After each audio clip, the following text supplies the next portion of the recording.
Hey everybody, Peter Zeihan here, coming to you from Marshalltown, Iowa. This is my old middle school behind me. I was trying to mind my own business and have some personal time and attend a birthday party here in my hometown, but apparently there's a coup going on in Russia, so no rest for the wicked. Short version is over the course of the 23rd, 24th, and 25th, a guy by the name of Prigozhin, who is the leader of the Wagner paramilitary group, who has been an unofficial arm of the Russian military now for several years, has launched an armed insurrection. His troops have left their positions in Ukraine. They have moved into Russia proper. They have captured the city of Rostov-on-Don, which has a population of about 1 million. They're attempting to flip Russian troops to their sides. And the Russian government, Vladimir Putin himself, has declared Prigozhin to be a traitor and has called upon the military and security services to crush him.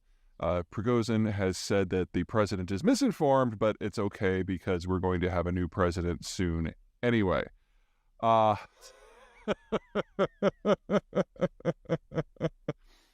someone who very vividly remembers duck and cover drills and is very aware that the Russians have been aiming nuclear weapons at us my entire life, there's something just deeply hilarious about this. Evan. The trick here is to not blow anything too much out of proportion because there's a lot we don't know. So let's start with what is certain.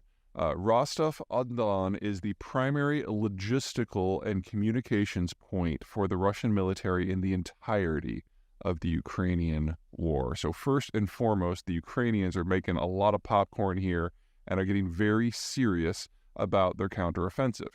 Now, until this point, at least until the 23rd, the counteroffensive was not going particularly well in any battle where the Ukrainians are facing off against the Russians. And the Russians only lose 3 times as many troops as the Ukrainians do. That's a battle that the Ukrainians have lost. They're at a huge material and demographic disadvantage. And they just haven't been able to achieve breakthrough. There are multiple lines of defenses that the Russians have built over recent months. It starts with minefields, and as you get further back, it's anti-tank barriers and trenches. And for the most part, the Ukrainians haven't been able to get through the minefields. So I don't want to call it a failed offensive. I don't want to call it a stalled offensive. But it's definitely not been going as much as well as they'd hoped. But on the 23rd, we saw 2 things. Number one, a change in military strategy. The Ukrainians had gone from targeting command and control bunkers to targeting ammo dumps, which is something you usually do before a big push. And the Chughar Bridge in Crimea was hit by a few missiles to make the rail system completely impassable until repairs are done. Now, the Russians do have the technical capacity to do that, but it's going to be something that takes weeks, which means that there was this window in western Ukraine where the Russians in the western half of the front, from Melitopol west, were not able to function. And that provides an opportunity for Ukrainian forces. Now, I'm going to put all of that together now in a video from something that I was originally planning on posting before the coup started. So here's the Ukrainian section of that, and then we'll come back to the Russian section. We're now well into the 3rd week of the conflict, and the Ukrainians haven't achieved any sort of breakthrough. There's 2 main lines of defense that the Russians are trying to hold. The first is a series of minefields, and the second is a series of more strategic defensive emplacements like Dragon's Teeth and trenches. And the Ukrainians haven't really been able to get past the minefields to get to the real defenses yet.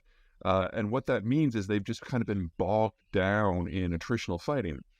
And because the Russians have an order of magnitude more industrial plant and reserves and at least a factor of 3 more population, any battle in which the Ukrainians are duking out mano a mano is not one that they're going to do well in. In fact, any battle where the Ukrainians only kill 3 times as many Russians as they lose in their own troops is a battle they've lost.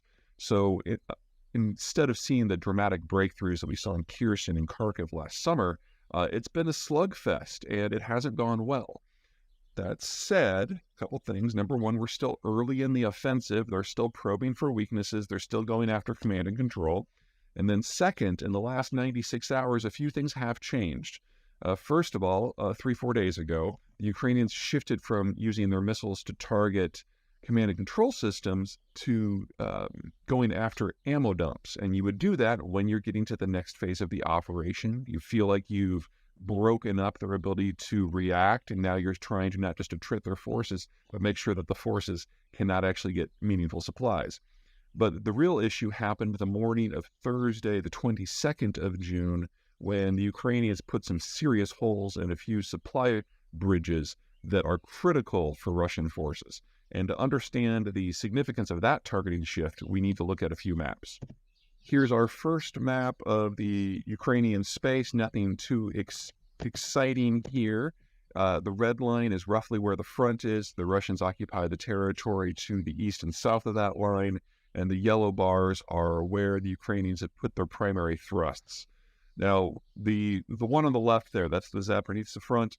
The Ukrainians have been expected to go in that direction since the very beginning of this conflict, because if they can push down to the Sea of Azov, they can basically isolate the entirety of the southwestern front and Crimea, because not only would there no longer be a land bridge between Russia proper and Crimea, but the Ukrainians would be able to target the Kerch Strait Bridge directly.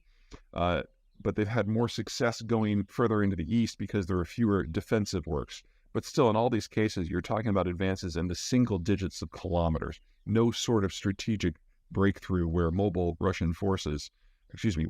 Ukrainian forces can get in behind the Russians and isolate them and break them up and force strategic retreats and routes. Okay, here's a zoom in on Ukraine. The single most important thing here is, of course, the Kerch Bridge. An attack, unclaimed attack, we don't really know who did it, but either the Americans or the Ukrainians took out one of the spans of the Kerch Bridge last summer. Now, the Kerch Bridge has 3 lines to it, 2 two-lane road connections and 1 rail connection. The Ukrainians, Americans, whoever it happened to be, were able to take out one of those 2-lane road connections and start a series of fires on a rail car that was going by on the rail bridge at that time, which warped the bridge and made it impossible to handle cargo.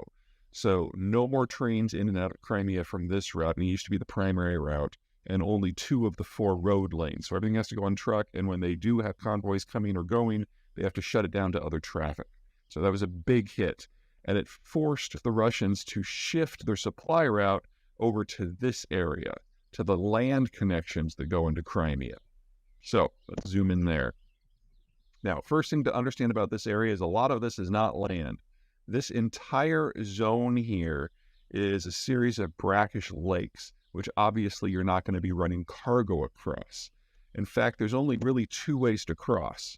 On the left, you've got the proper land connection, which is an all-land route that goes through southern Ukraine. It is the furthest connection from the front.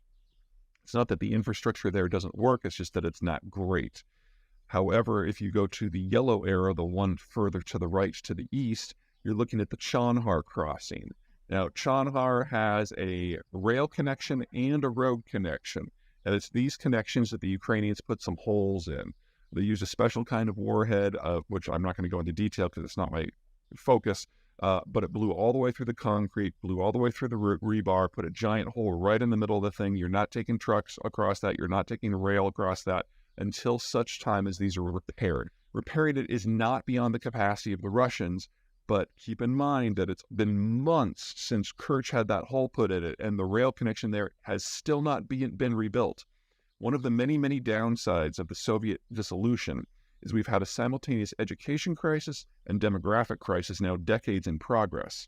The technical education system in Russia collapsed back in the 80s, and their demographics, well, they've had a death rate that's been higher than the birth rate for 30 years now, which means that the youngest suite of people who have the full skill set to be technical experts, they're in their 50s right now. They'll turn 60 this year on average.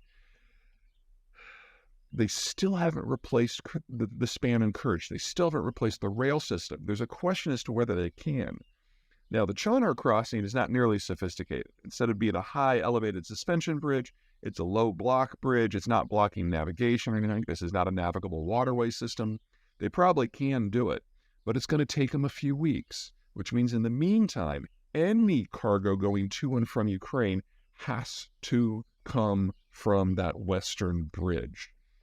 And this means that the soldiers in Ukraine, the Russian soldiers in occupied Ukraine, are facing a double bind. Back to this map. Notice the city of Mariupol. Basically, any Russian troops that are west of that zone have basically been cut off from supplies that come from Russia proper off in the east. They got everything they needed from Crimea, which is, more difficult to support now. And now with the China Bridge offline, it's going to take about a week for the Russians to reroute everything further west to then cross a larger distant chunk of territory. That would suggest to me that the Ukrainians are as ready as they can possibly be to make a push in that direction. Now, coming down from Zaporizhia, it doesn't really matter where they penetrate as long as they reach the Sea of Azov. It could be east of Mariupol, it could be west of Melitopol, it could be anywhere in between. Any way that they can cut that land bridge forever and then have the range in order to hit the remains of the Kerch Bridge direct. If we're going to see an attack, if this counteroffensive is going to really manifest as something, these are exactly the circumstances you would expect the Ukrainians to shape, and now they've done it.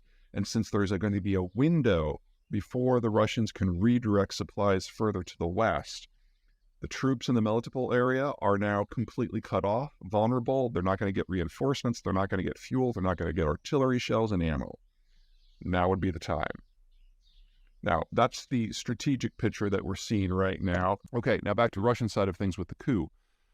Rostov-on-Don is the primary jumping off point for Russian forces into Crimea and the southern front. And as long as Rostov-on-Don is offline, it is impossible for any Russian forces anywhere in the Crimea or in occupied Ukraine to reinforce, to get more troops, to get equipment, to get fuel. So this is beyond a golden opportunity for the Ukrainians to give the Russians a serious drubbing. The question is, how long will it last? While there have been many, many reports saying many things, there is no sign of direct large-scale fighting between Wagner forces and Russian forces at the moment. But the Wagner forces are definitely in command of the logistical train on which the entire Russian army in Ukraine depends. And in that sort of situation, wonderful opportunity for the Ukrainians. Okay, next chunk, we're going to go into some of the stuff that's going on in Russia proper.